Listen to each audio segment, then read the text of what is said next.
जीवनमा सबैभन्दा ठुलो कुरा के भन्दाखेरि तपाईँ आफूले आफूलाई के भन्नुहुन्छ त्यो सबैभन्दा ठुलो कुरा हो। तपाईँ आफूसँग के कुरा गर्नुहुन्छ त्यो सबैभन्दा ठुलो कुरा हो। Self talk is very important my friend.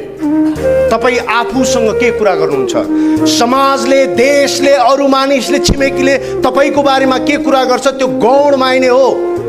तपाईले आफूसँग कस्तो कुरा गर्नुहुन्छ त्यो बडा इम्पोर्टेन्ट कुरा छ। त्यही भएर मैले घरमा एउटा ऐना राखेको छु। त्यही भएर म अहिले त्यो एउटा मेरो घरमा ऐना राखेको छु।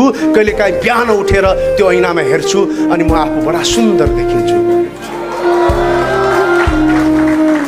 त्यो सुन्दर देखिएको बेलामा म आफैलाई भन्छु त यति राम्रो मान्छे, यति राम्रो देखिएको मान्छे, तैँले नराम्रो काम गर्नु हुँदैन बाबु। कुनै दिन त्यही ऐनामा म कस्तो घिनलाग्दो देखिन्छु अनि मैले भन्छु ओहो मेरो यो नराम्रो रूप लुकाउनलाई भए पनि मैले राम्रो काम गर्नुपर्छ, त्यही भएर म फेरि राम्रो काम गर्छु।